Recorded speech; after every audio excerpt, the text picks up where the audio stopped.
So I'm going to pray, Kelsey, and then we're going to jump right in to Jacob because we've got a lot of ground to cover and we do not have a lot of time.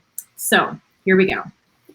God, we just thank you so much for who you are. We thank you for this opportunity that we can come together, that we can laugh together and have fun, even through a screen. God, I pray that you would open our eyes and our hearts today, that you would help us to better understand someone who you loved so much. God, I pray that you would help us to uncover what matters and what's important and how we can apply that to our lives today. Pray all of this in Jesus' name. Amen. Mm-hmm. All right. Greg is as lost as I am, so solidarity. Dustin gave the hints. Say each letter. Practice. Okay. Oh, I see you are empty. Oh, I see you're empty. It's more fun to listen to people do it. That was good. Thank you, Dustin, for creating that moment. I got it. It's good. Meg says, my sister and I had a whole Mrs. Cunningham and Fonzie routine. She was cool and got to be Fonzie. That checks out. That's where we get the expression, the show jumped the shark. So that's good there. It's good. And I have a feeling Greg's doing one of those. So it's good. All right. Well, we are following, as always, this structure for Daily Time with God, pray, read, study, which is what we're getting ready to do. And then we'll reflect a little bit together. But our prayer is always that you will take this as the launching point to the rest of your time with God. So if you haven't taken the opportunity to do some of that reflect and journal, I strongly, strongly recommend that you try it for a week. I think that it's easy to not recognize how much goodness comes out of an extended time of reflection, but that's really where things start to fall into place and kind of start to make sense in our brains. So if you're not a journaler, there are other ways that you can continue to study. Kelsey, you're not a journaler. I'm not. I use my car time. I don't listen to music in the car, turn it off, and I have an audible conversation with God and just process. Or I go for a run and just listen to nothing, and God and I can just process through. So not a lot of people can do that. They need to actually focus. So I get that. Okay. All right. Well, I've got lots of screens that I'm looking at, but we're going to kind of bring all of us up to speed on where we're at. We have covered a lot of ground since Monday. So over the weekend, Phil kicked us off. He kicked us off in creation of the world, creation of man and women, humanity, and then the fall. So he covered the first 3 chapters in, 35 minutes? We've covered the rest of Genesis in 3 hours. And so we covered Noah and the flood and kind of how through his 3 sons, many, many nations have been formed. And then we really honed in on one family when we started talking about Abraham on Tuesday. Yesterday, we talked about Isaac, who is his son. And today we're talking about Jacob, who is one of Isaac's sons. And every man, we're kind of seeing a very similar pattern of kind of a messed up fella who marries a pretty strong woman who is barren. And out of all of this, God continues to say, I am going to bless you and make you a great nation. That's how it started with Abraham. Through Isaac, that blessing continues, and we're going to see it pop up again today with Jacob. Anything you want to add? Oh, that's good. On our recap there. That's good. Okay.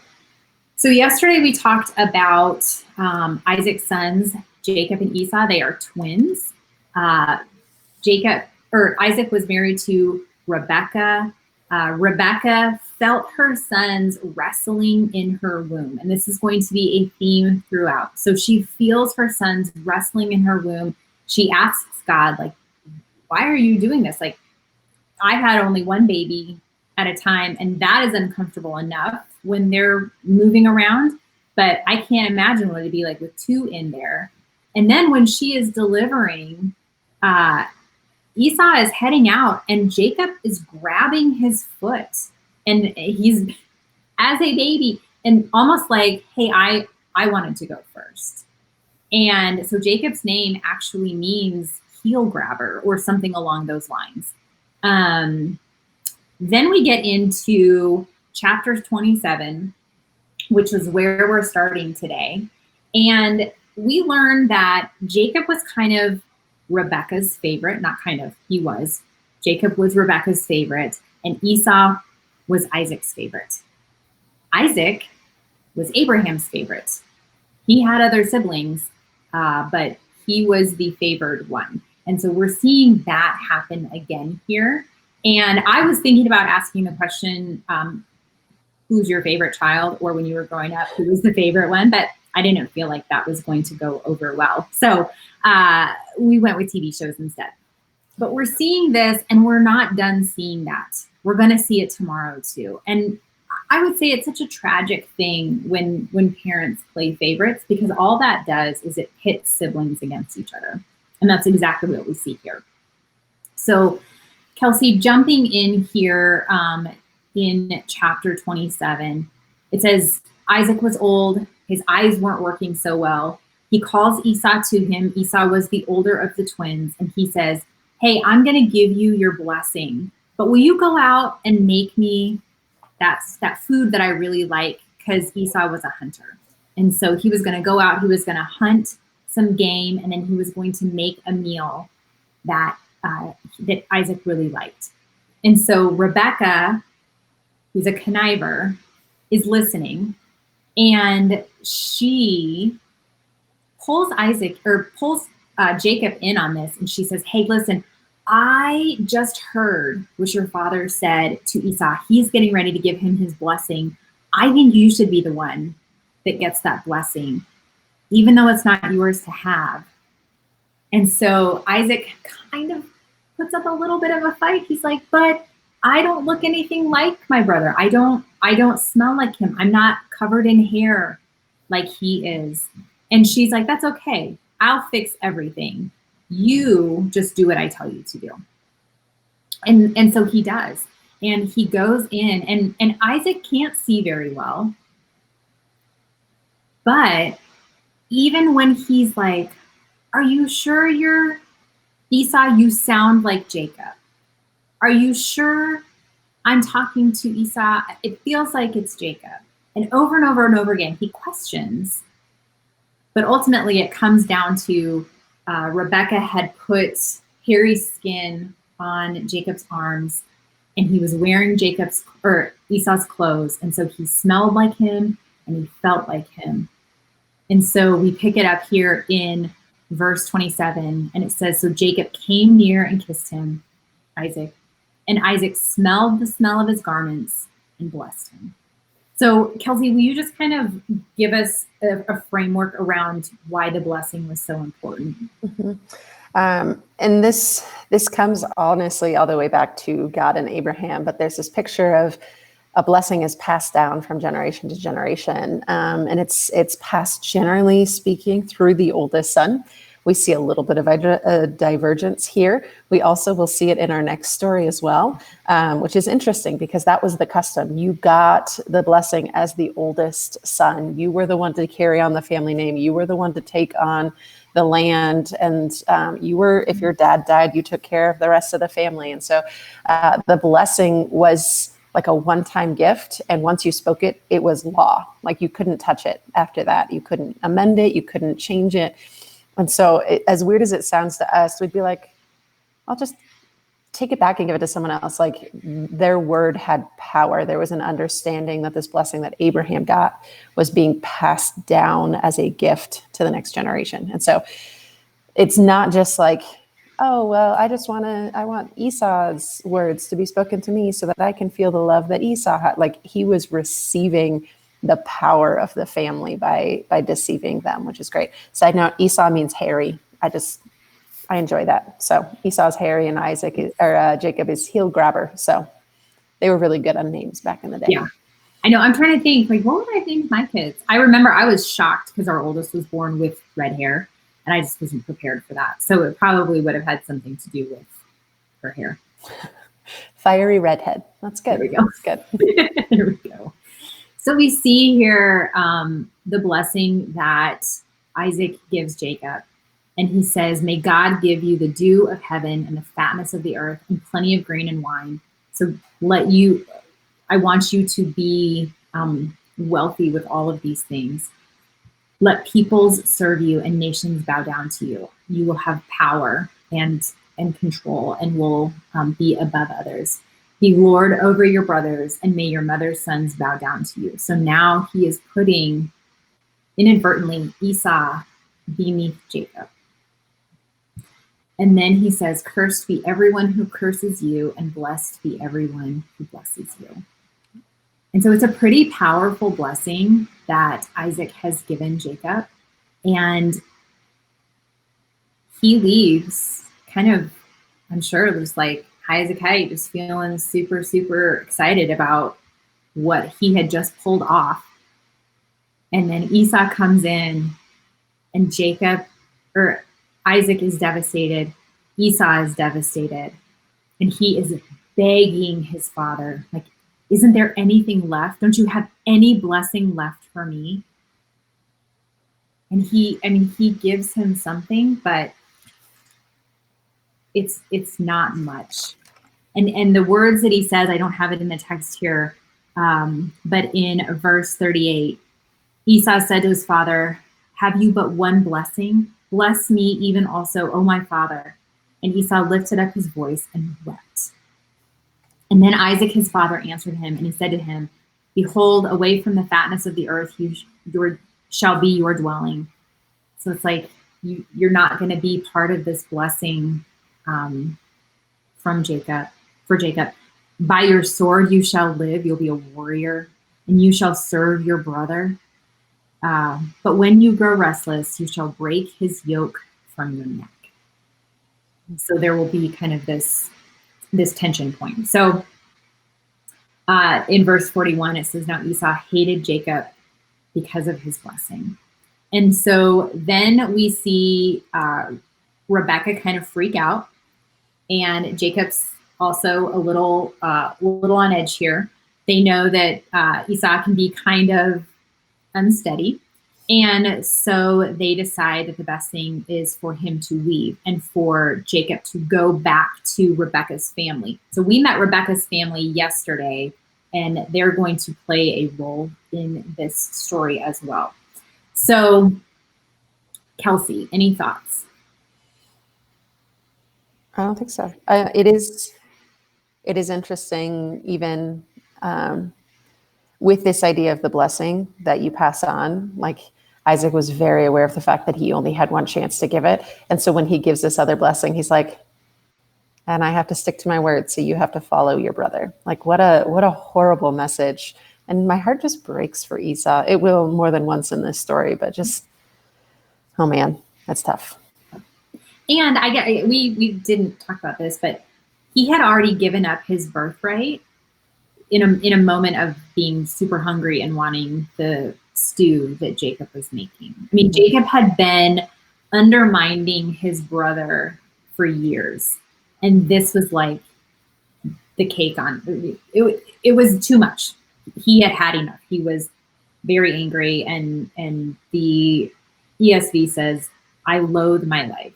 That's what Rebecca says to Isaac. I loathe my life because of Esau. Like, he just can't win.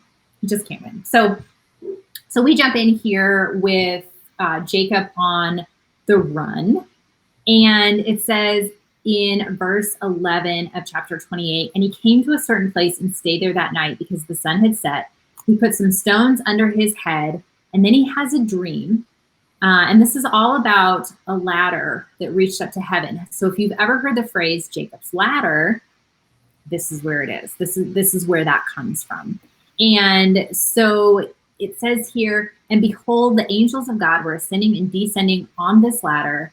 And behold, the Lord stood above it and said, I am the Lord, the God of Abraham, your father, and the God of Isaac.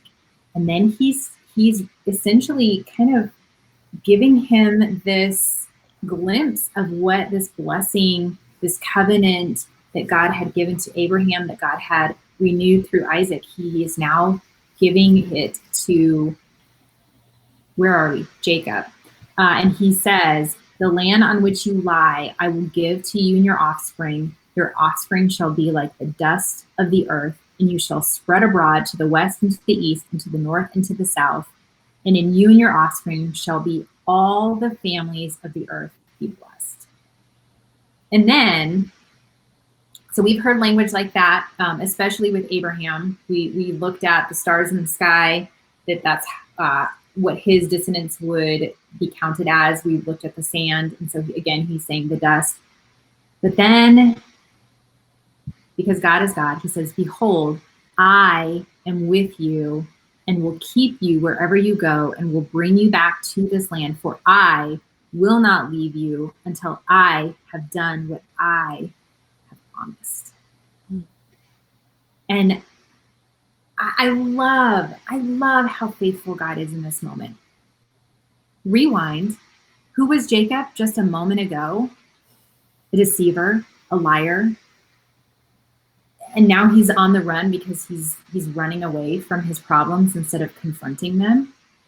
And here God is saying, yeah, you're a mess, no doubt. However, my promises stand, and I will not see my promises through. So I love that. That's good. Okay, so he gets up. Jacob acknowledges that God was there, and then he says, this is none other than the house of God, and this is the gate of heaven. This is interesting to me because as you read Jacob's story, and this is something Kelsey and I were talking about before, Jacob doesn't really have a firm grasp on his relationship with God. And so, we saw in Noah's story that Noah walked with God and was counted righteous. We see very similar language with Abraham. We don't see it as much with Isaac, but we also don't know as much about Isaac. His story is much shorter. But then we get into Jacob's story. Jacob, we know a pretty significant amount about. And as you read his story, he will constantly refer to God as the God of my fathers, or the God of Abraham and Isaac. It doesn't come until much later in his life that he's actually owning his relationship with God. And so, Kelsey, I loved what you said, kind of pulling it into kids and how that relates to our own kids. Yeah, there's, in student ministry, I'm going to pull out my student ministry hat for a second. We have an understanding that people have to wrestle into their own faith, have to find it for themselves. And honestly, our kids trust our faith until they get into middle school or high school, and then they have to go, oh, this is for me. And so we see this with Jacob, and what a great picture for us to say, it's okay that they hold on to our faith for a while. It's okay because they're learning, they're growing, they're understanding.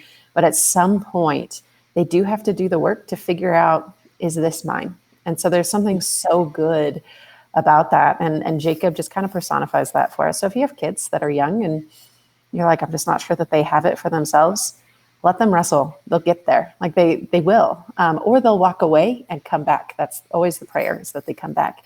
But they have to kind of do the work on their own. But it's okay that it's your faith for a little while. There's something good about that. In fact, Lisa, you talked about that this week with your own kids, which I won't divulge that story, but just they have to do the work for themselves too. Yeah. It's good. Yeah. And it was one of those things I was just sharing with our staff, that one of our daughters told us a couple years ago that it was at a camp that she had been to that she really started to feel that relationship between her and God. It was something that she had never experienced before. And for two people that work at a church, we kind of, it took us aback, and we were thinking, oh, have we dropped the ball somewhere? And then we realized, no, she had to go through that experience. She had to have her own experiences and have her own relationship with God. She had used ours, which was good, but at some point she's going to have to wrestle with that, and same for our kids. And so we see that with Jacob too. And we're actually going to see him wrestle with God. So here we get a little bit further in this place. And it says here, Kelsey, I'd love to hear what you have to say. In verse 21, he's talking and he says, so that I come again to my father's house in peace, then the Lord shall be my God. And because he's setting up kind of a little bit of an altar for everything that has happened here.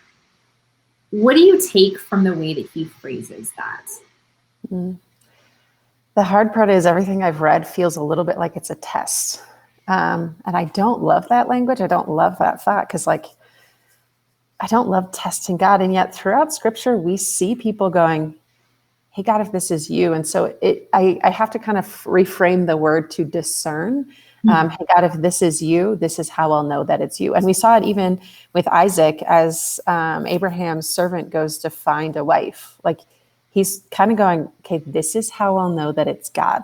And so there is some wisdom and discernment, but the part that just kind of gets me a little antsy is I don't want to be like, well, God, prove it. If this is you, then prove it. But honestly, that's also Jacob's character. He's got a little bit of that,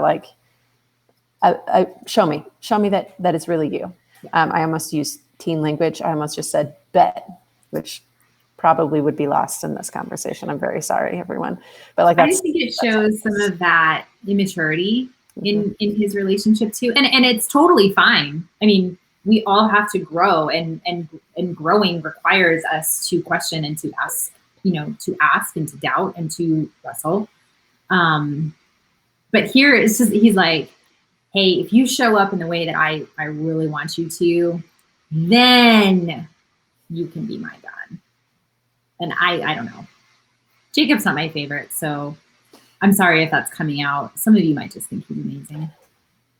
So Dustin, kind of going back to where we were with Esau, he says in a literary sense, this is also the first in a long string of descendants of Abraham being tricked with the use of a garment, and to a lesser extent, the killing of an animal. Look out for that theme coming up in the rest of the book. So a little teaser there as we keep moving forward. And Greg said, there are a lot of instances of God saying, I am with you. He keeps reminding us we need to take it to heart. So good. And look at this. It's his favorite. I feel like our friendship is terminated. It's fine. I am fine. No, Jacob has some redeeming qualities, but I struggle, I think, with the character part of him. So the thing about Jacob, though, is honestly, he's a better reflection of most of us than some of the others, right? Abraham has these crazy, bold aspects of faith. Jacob is like, so how am I going to get mine? How am I going to make sure I'm taken care of? What do I need to do? There's a little bit of, I feel that yeah. Jacob. So I get it. You're absolutely right. Maybe that's why I don't like him, because it's too close to home. That's fair. Thanks for that. Thanks for that, Mira. So we're skipping completely a huge part of the story, but I want to make sure that we don't leave it out. It's probably a lot of people's favorite parts, most known. Chapter 29 and chapter 30 really go into how Jacob meets his wives. Yes, you heard me say wives in the plural. So Jacob makes it to Laban's house. Remember, Laban is Rebekah, his mother's brother, so Laban is his uncle. Laban has two daughters, one whose name is Leah, whose name means cow. The other one is named Rachel, and hers has something to do, hers has a much prettier meaning. I don't remember what it means. Do you remember? No, I always know these things too. She is known for her beauty. And just by Leah's name, it is assumed that she is not so pretty. So Jacob is just absolutely undone by Rachel, and she's the younger of the two. And so he strikes a deal with his uncle, and he's like, "Hey, I'll work here for 7 years if you'll let me marry Rachel." And Laban's like, absolutely, that sounds like a fantastic plan. Free labor. All I got to do at the end of that is give you the girl. And so Jacob works for 7 years. It's worth it. Like 7 years feels like 7 moments because he is so pumped about what's going to happen. And on the wedding day, the bride comes down with her veil, and it is not known to Jacob until the next morning that Laban had tricked him and had given him Leah as a wife. Jacob is furious. And we don't hear a lot about Leah in this moment, but I have to assume she's devastated. So Jacob marches up to Laban. He's like, how could you do this to me? How could you deceive me? I don't know. Feels like that's just what we do in this family. They just swap siblings. It's fine. It's fine. It's fine. And so Laban's like, hey, okay, here's the deal. You work another 7 years and I'll let you marry Rachel too. And so he marries Rachel and then he works another 7 years. And Kelsey, you were saying in the end, he ends up working 20 years. Because after the 14, he's like, I'll stay working as long as you give me some of your flock. So, I mean, here we've already got a messy situation. If you were contemplating marrying multiple wives, I mean, cautionary tale right here. Don't do it. Like Abraham tried it, didn't work out well for him. It's not working out well for Jacob either. But then Leah is extremely fertile and has 4 kids right away. Rachel is barren and has none. And so she decides that she will give Jacob as a wife, her servant. Now, we've seen this also not work well before, and it's going to continue to not work well. So she gives Jacob her servant as a wife. She becomes pregnant a couple times. Leah gets sad because she stopped having babies, and so she gives Jacob her servant as a wife. So if you're counting, we're up to 4. And she has some babies, and then Leah starts having babies again, and Rachel's still not. So finally, Rachel has Joseph, and then she'll have Benjamin, and then she ends up dying, which devastates Jacob because that is the one who he loved. So that's kind of Jacob, the wives, and the kids in a nutshell. He ends up having 12 sons and 1 daughter.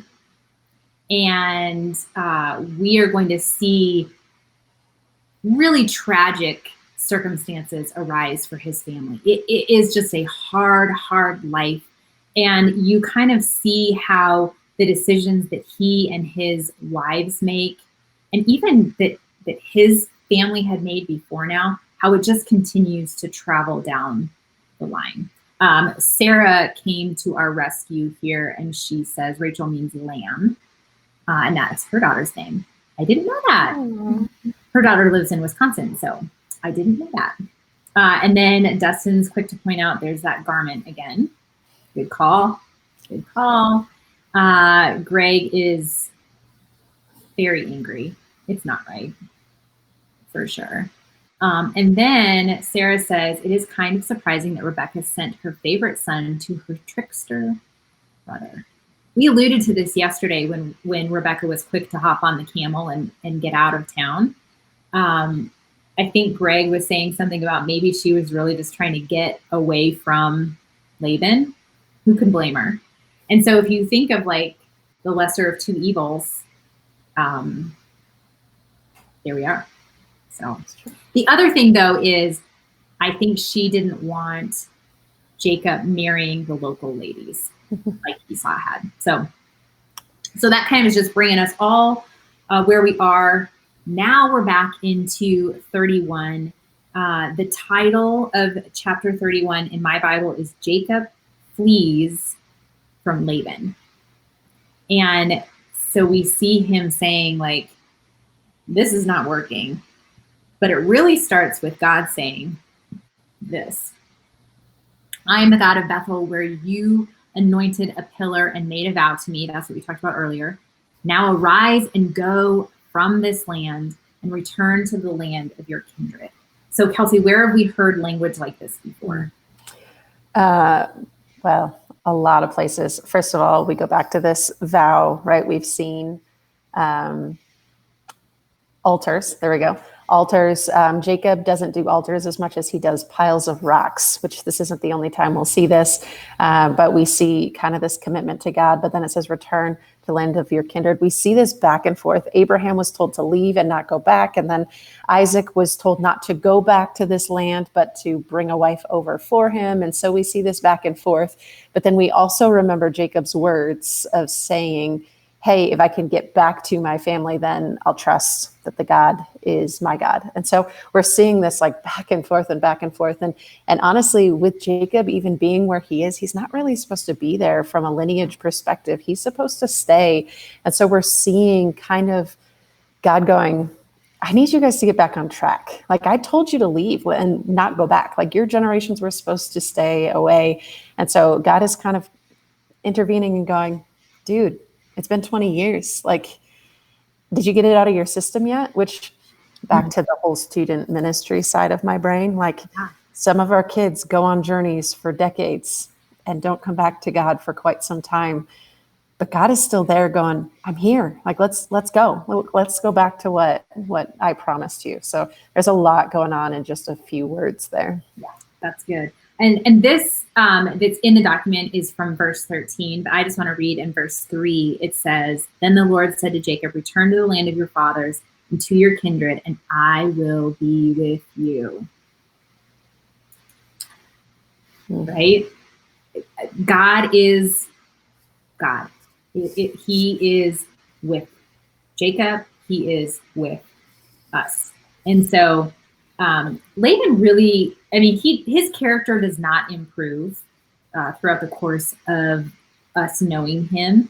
And Jacob also remains pretty faithful to who he is, because we read in verse 20, Rachel takes off with some of their household gods. They weren't totally committed to the one God. And then we see the phrase, and Jacob tricked Laban by not telling him that he intended to leave. So they really kind of steal away in the middle of the night. There's probably a lot of different reasons why he did that, but regardless, we see that same kind of trickster language again. So then we get into chapter 32.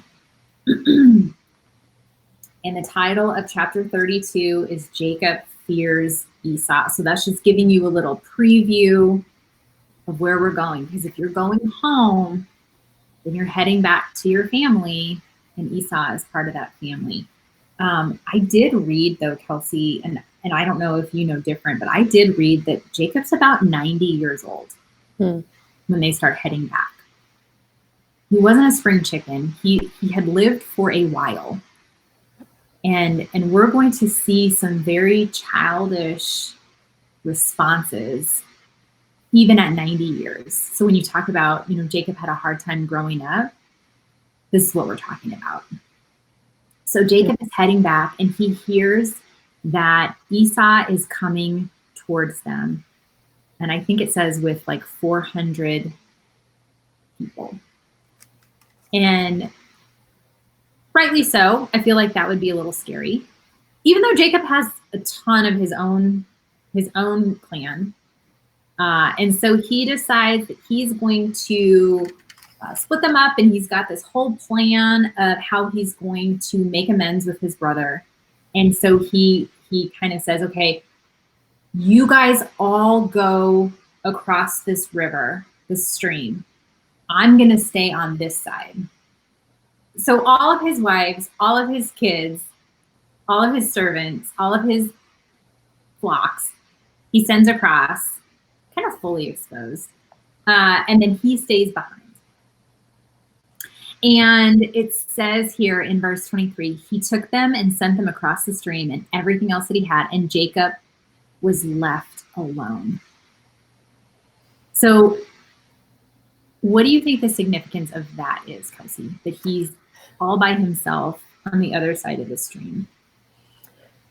Oh man, there's so much. Jacob just I has too know, much I going know, on. we're just cruising. First, he does some interesting things, which proves that Jacob kind of knows he's in the wrong and has some apologizing to do. Does he actually mean it? I don't know. Can't really speak for him. But he's like, here, I'm going to send all of my property and my slaves first. When you get over them there, say, oh, this is a gift from my master, your brother. Then he sends his family next, because if you send your family and you're like, oh, look, it's my nieces and nephews and whatever, sister-in-laws, there we go, that's the word I'm looking for, I can't fight him. Like he's honestly trying to play a little bit of this trickstery game, but at the end of the day, when you play this game, you end up alone on the other side of the river, waiting and hoping and wondering. And for him, he's spent a lot of time alone throughout his journey. He was quite a ways older when he got married, which was normal in the day. You didn't get married at 23, you got married at 40. So like that was somewhat normal. But for him to be on this other side all by himself, he now has to address some things in him, which I just think is interesting. One of the things that I read was that as he continued to let things go in front of him, his security blanket was leaving. And so he had to actually look at what he was walking through and dealing with before he could cross over and do what he needed to do with his brother. So it was kind of addressing his own stuff before he could address some others. But there's a lot more going on in there. That's good. It's a hot mess. That's good. I need to do a quick shout out here. Crystal, you are awesome. Thank you so much for all that you do. And then she dropped a note in here, NLT notes on 30. So, jumping back a little ways, each of the three great patriarchs, Abraham, Isaac, and Jacob, had wives who had difficulty conceiving children. It is interesting to note how each man reacted to his wife's predicament. Abraham had relations with Sarah's servant, introducing bitterness and jealousy into the family line. Isaac, by contrast, prayed to God when his wife was barren. It took a while, but God eventually answered his prayers. Rebekah had twin sons fighting in the womb. Jacob filled his grandfather's example and had children by his wife's servants, leading to sad, bitter consequences. Yeah. So here we are. And the next verse says, so he's alone. And a man wrestled with him until the breaking of the day. This is actually one of my favorite sections of Jacob's story. He wrestles all night with this man. And Kelsey asked before we jumped on, who do you think he was wrestling with? And there are a whole bunch of different thoughts on who this could be. Some people say this is actually Jesus in the form of a man who we do see, pop on the scene every now and then. And so very well could be. Some people say it was an angel of the Lord that he was wrestling with. I've heard people say it was just God. Like they're not distinguishing Jesus apart from God. It was just God. Do you have any other thoughts on that?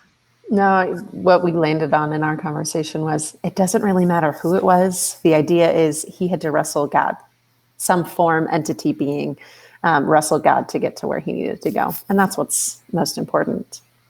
And here you think about it. So he's wrestling with some form of God. And it says here, the man saw that he did not prevail against Jacob. So I don't know if Jacob was 90 because I didn't do that research on my own, but he was older. And I mean, he had to have been at least 60 something. So here you've got an older man wrestling someone, the God of the universe. And God's not prevailing because Jacob is not giving up. He is so determined, and we'll look at why. So finally, the man touches his hip socket, and Jacob's hip was put out of joint. And I've never had my hip out of joint, but I can imagine it's quite painful. And he ends up walking with a limp for the rest of his life because of this. And then it says here, the man says, "Let me go, for the day has broken." And Jacob said, "I will not let you go unless you bless me." He is so bound and determined to get this blessing. I mean, you look at what he's done from the womb. Like he was grabbing Esau's heel, trying to pull him back in and push himself out first. Then we see him deceive his father to get the blessing from Isaac. And now we see him wrestling with God to get this blessing. I mean, it's crazy to me, the determination and how he is just absolutely not going to let this go without a blessing. And so then they have a conversation. I don't know if they're still rolling around, but they have a conversation about the man says, "What's your name?" And he says, "Jacob." And then here is the kicker. He says, God says, "Your name shall no longer be called Jacob, but Israel, for you have striven, or you have wrestled with God and with men and have prevailed." And then Jacob's like, "Well, what's your name?" And he's like, "Why do you ask me my name?" But then he blesses him. And I don't know, you think about, I think about who God is, and I'm like, really? Like, you didn't have to, except he did, because he promised that he would. So I don't know. I think that's it's such a cool thing. And then here we see Jacob say, "I have seen God face to face, and yet my life has been delivered," because at this time, that was one of those things where you did not see God's face without perishing. And then the sun comes up, and they move on towards Esau. So any thoughts on that? And then kind of bring us up to speed on what happens with Esau. Yeah. I could go on forever on the story, so I'm not going to. I'm going to refrain from a 45-minute message, but just such a cool moment that God would choose to engage. Like, just the thing that I keep coming back to, and it's the message this weekend, so I'm giving you a little bit of a view, but like, God sticks to his promises even when we don't. Even when we fight him, God's like, "I'm committed. I could destroy you. I could undo you. I could end your lineage. But instead, I'm going to stick to my promises because I'm always here and I love you." Like, there's just something so crazy. Like, I'm so glad God is God and not me, because I'd be like, "Forget you. I'm going to go find a new family. Your family's a hot mess." And yet he doesn't do that, which is just cool. And the fact he just literally like pops his hip out of his socket means he could have won. Like, he could have just like thrown him into some other wrestling move that I don't know and been like, "Okay, we're done now." But he doesn't. He just reminds him, "I am more powerful." There's something cool about that. From there, we get a ton of stuff between Jacob and Esau. They finally see each other, and Jacob greets him by bowing. And he's like, "Listen, I owe you a lot." Like, my bad.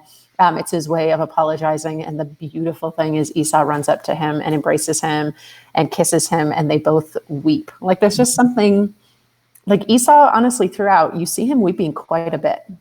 And so there's something very powerful about Esau being someone that doesn't necessarily hold a grudge, but is willing to just say, "I'm in." And so then Esau's like, let's go back. Like, let's just journey together. And Jacob still doesn't trust Esau, doesn't think it's going to work out. So he sends Esau up ahead. And I love that Esau turns to him and goes, "Okay, but I'm going to leave some of my men with you to protect you, because I want to make sure you make it home." And Jacob's like, "No, I got this. It's totally fine," because he has a plan this whole time. But even Esau is still trying to protect and love his brother. And as he continues on, Jacob turns and goes the other way. So there's that family. Chapter 34 is my least favorite chapter in all of this. So in a 2-second version, his daughter is taken advantage of by this other family. And so the brothers concoct a plan to kind of avenge what's happened to their sister and destroy this other nation. Again, we've seen it a lot this week. Sexual sin is a big deal. Like, there's a lot of it in the Old Testament, and it destroys people groups. And so it's just hard. It's hard to read that chapter. I don't like that one as much. It makes me feel icky inside. And so that's kind of where we land now, getting to chapter 35. Great. Yeah. And like we've said all week, if you can, either listen to the story or read it yourselves, because fully understanding, and to the extent that we can fully understand really who God is in all of this. He is revealing himself through the most broken of people. And it's so amazing, because that's what he's continuing to do today, is to reveal himself through the most broken of people. So we jump in here to chapter 35. And, we just left it where God has said, hey, your name isn't Jacob anymore, it's Israel. And we get in here in verse 9, and it says, God appeared to Jacob again when he came from Padam Aram and blessed him again. And God said to him, your name is Jacob. No longer shall you be called Jacob, but Israel shall be your name. So he called his name Israel. And God said to him, I am God Almighty. Here we go. Be fruitful and multiply.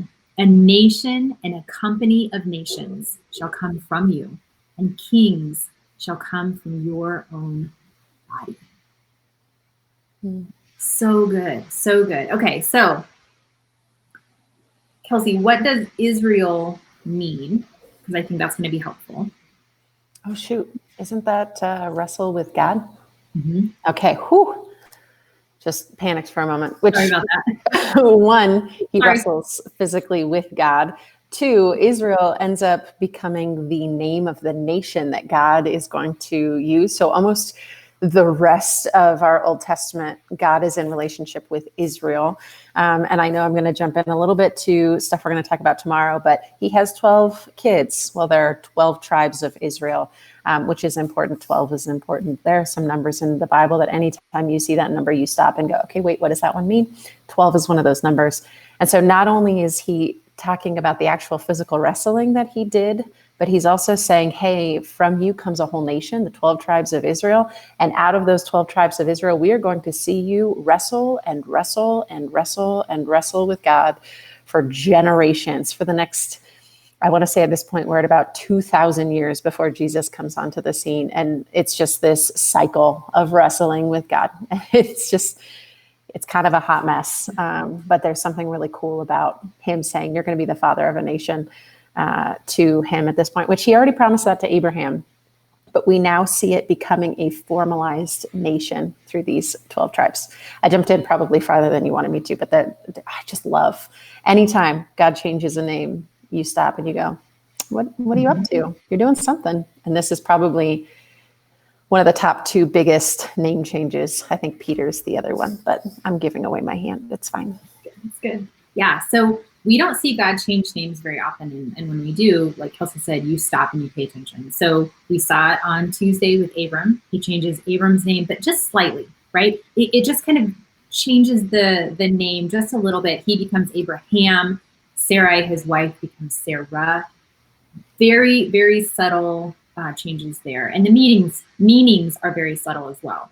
But now, like our Sarah points out, there's a lot of difference between Jacob, heel grabber, and Israel wrestles with God.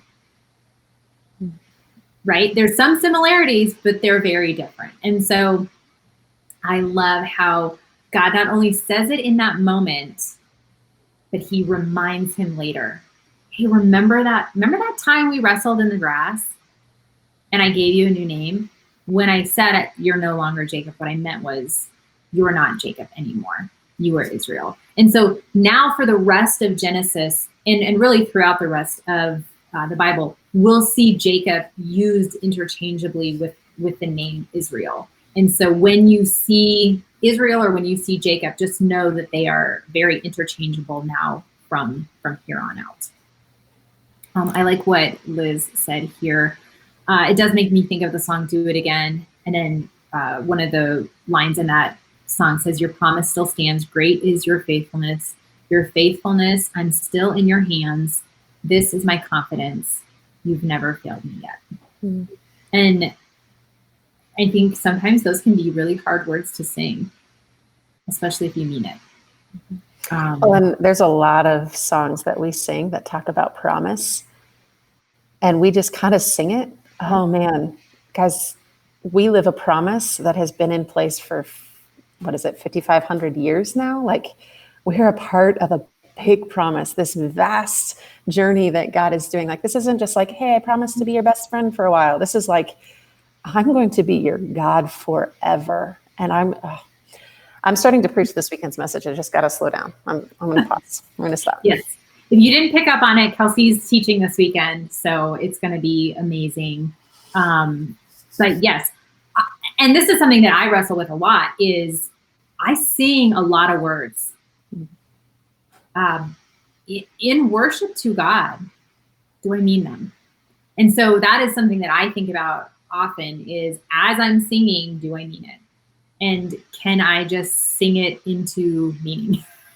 Like, can I fake it till I make it? That's kind of what it feels like sometimes. Kelsey, you knew this was coming.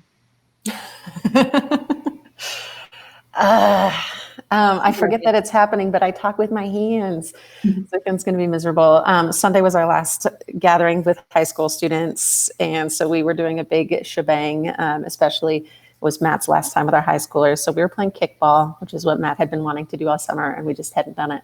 And I'm abnormally competitive for what people think about me. And so the ball came at me pretty hard and I decided to try and catch it, but I caught it with my finger. So it's now broken across the top and I tore a ligament. It's fine. It's fine. 2 months of recovery is what I keep seeing. And I don't want that number. I want a different number. So we'll see. I'm going to read a couple more comments, Kelsey. And then as we're reading, start thinking about ways that you can apply what we've learned. Anything we learned a lot today. How can we apply lessons from Jacob's lives to our lives today, or to the way that we interact with others? I mean, he is a classic example of what not to do. What can we learn from Jacob? And like, I don't know if it was Dustin or Kelsey said, he's probably one of the clearest pictures of who we actually are. We want to be like Abraham, the faithful part. Maybe some of us even want to be like Isaac, just kind of like blending into the story. But Jacob is probably more realistic of who we are. So Liz says here, God renaming people, even in the Old Testament, is such a wonderful foreshadowing of Jesus and the old being made new. Even then, he gives them a new identity, a new name, a new creation. It's good. Eileen, I struggle sometimes when I read stories like this where God seems to overlook someone's ongoing sin, and there are others who he strikes dead at the first offense. It has been revealing in my faith, though, what I truly believe, that there are good people and there are bad people, but without Jesus, we are all bad. Even though I know this, when I read stories like this, it shows that I truly don't know this in my heart. I am resting in my works and not in my faith in Jesus. So good. So good. Kelsey, you have any thoughts on that? Yeah, it is hard. The Old Testament is not necessarily an easy place to sit. I tell people to start with the New Testament because we get the redemption of Jesus. And then when you go back, you now have a context for where we're going. And the hardest part is Sodom and Gomorrah just gets annihilated, right? Like done, the end. But yet God's people who continuously make mistakes get to keep living and keep pursuing. But I think what's important to remember is God isn't necessarily super concerned about any one person in the lineage. That sounds horrible. He loves them. He's there for them. He gives them promises. But what he needs to do is keep that lineage so we can get to Jesus, because it is through these people, and we're going to talk about it a lot this weekend.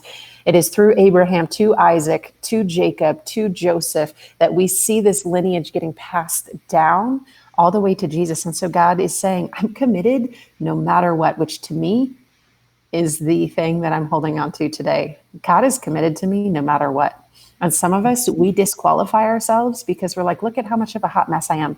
And yet, so were they. And yet God is committed to his people. If you say, yes, God, I'm all in, like, he's like, yeah, like I'm in with you. I gave you a promise. I promised my blessing to you. I promised to be with you. And so, yes, it is hard.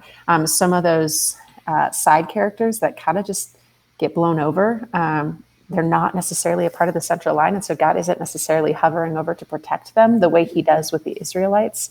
And yet we still see Esau being protected. We still see Ishmael being protected. We still see Hagar being protected. So we see these side characters that God's like, yeah, my people kind of messed that one up, but I'm with you and I care about you. But there is that struggle. The destructive side of the Old Testament is hard to own on that for sure. That's good. Crystal, I think we all echo this. There's so much. How can we apply it for today? Jeanette's going to just throw Matt under the bus. It's fine. It's fine. He's used to that.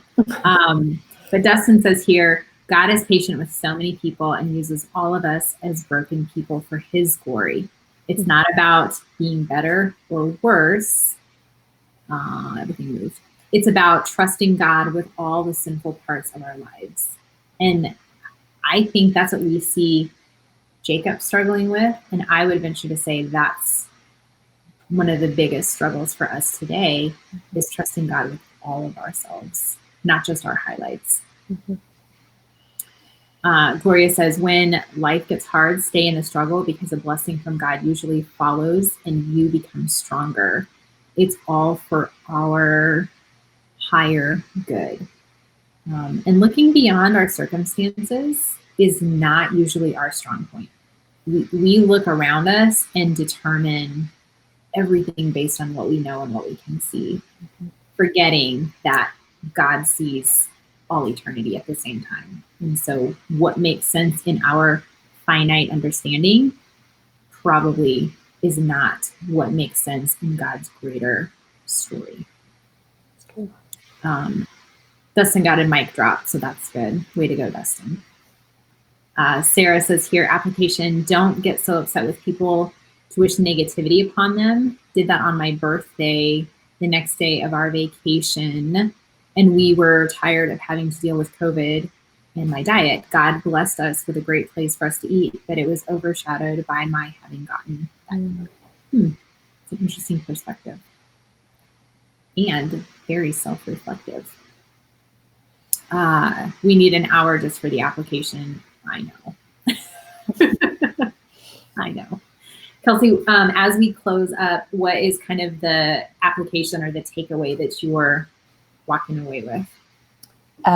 For me, we knew we were going to land here at some point. Keep wrestling with God. I've heard a lot of doubt is wrong. Just trust God. Just have blind faith. And I want to say, wrestle with God. If you're not sure why you're in the situation you're in, wrestle with him. If you're not understanding why things are happening, wrestle. Like, we are allowed to go talk to God and be like, God, what in the world? Like, what's happening? And to kind of pursue that answer. And while we maybe don't want to be like, hey, God, prove it, we do want to be like, hey, God, if this is you, like, I need to be certain, like, I need to know. And while we can't always be certain, certainty is not something we ever accomplish in any aspect of our life. It is okay to wrestle through that. In fact, on the other side, we see Jacob finally beginning to own God for himself. It is after this point that he owns it, and he doesn't say it's my father's God. He begins to own it. And so when we wrestle with God, when we push back, when we get frustrated with texts that don't make sense, and we continue to push through anyway, God shows up on the other side better than he does now. So keep wrestling. That's good. I wrote, Jacob is no hero. God is the hero of the story, just as he is the hero of every chapter of the Bible. But Jacob is an example of tenacity. As I read the account of Jacob, I have to ask myself, how badly do I want the blessings of God, to know him and walk with him daily? That's good. And then Dustin writes here, it's important to remember that Genesis is not designed to show us what's right or wrong. You don't get big, bold letters after the story saying this was bad. God uses real people to move in, and I would say in the real world. So that's really good. Greg says, how can I stop wrestling with God and surrender all aspects of my life to him? It's interesting. And then let's see, Jeanette. I heard a woman who lost her 7-year-old in an accident say, I got very close to God because when you are in hand-to-hand combat, it's pretty intimate. That's really good. All right, so we've got some application today. We made it through Jacob. We're like a little over halfway through the book of Genesis, and the entire rest of the book is about Joseph. So buckle up, buttercups, because we are going fast and furious tomorrow. Joseph is an incredible character, but what I will continue to remind you is these were real people. And I love what Dustin said, God uses real people. And so I love that we have a glimpse into parts of their story, and that really ugly parts of their story are included. Not to justify what happened there, but to remind us that God uses real people. And so anyway, that's my closing remark. Which we mentioned, we already mentioned Joseph already, because he's one of the ones born. And to keep in mind, this will help prep your mind for tomorrow. He's born of the favorite wife, and he's the first son of the favorite wife, but he is the 11th child. Am I right on that one? And so that already gives us some context for the trauma that is about to ensue tomorrow. So just begin to wrap your head around that. It's good. It's good. And I would say, if you got a hot minute, like do a little prep work, because it's definitely an amazing journey that we will go on, not only with Joseph, but with his brothers as well. That's good. So, okay, Kelsey, will you pray for us as we close out today? Yes, absolutely. There's a lot, so. Yes, I'm scrolling down to prayer requests now too. All right. God, I just thank you for who you are, for the fact that you stand on promises and blessings, and you are committed to us even when we are only half in or partially in. Will you help us to learn from Jacob and to wrestle to be all in, to invest in the relationship you have with us? Will you just be with us in that? God, we also lift up prayer requests. We pray for Greg as he, for his realtor friend, as they're exploring some next steps in treatment for their health. Will you just surround them? We also pray for Sarah, who has a friend whose husband is just walking through all sorts of crazy things and some pretty intense pain, specifically Julie and Brad. Will you just walk around that family, surround them, show up in a way that it is clear that you are there. We also lift up Crystal, who has been on an amazing journey of kind of rediscovering purpose. But will you just surround the conversations to continue that, so that she can continue to pursue in a way that you have built her and designed her, and just give her confidence in those conversations. We pray for Phil. Oh man, just the situation he's in, and his mom, that there will be answers to health and comfort in that season. And God, for his brother, that he will just be a rock for his brother, a safe space to explore faith even, and to know him more. Pray for Greg's friend Pete's family as they're walking through a bunch as well, God. I also pray for my friend whose grandma passed away yesterday morning, and pray for my finger, that it's not an 8-week adventure. But all of this, God, we just lift it to you. We know you are a God who is present, and so be present with us as we deal with the burdens and the stresses and the frustrations, but also as we celebrate the victories as they come. We love you so much, God, and we're so honored that you haven't given up. In your name we pray. Amen. All right, everyone. Well, Friday is tomorrow. It is coming. And we can't wait to see you tomorrow morning at 8 a.m.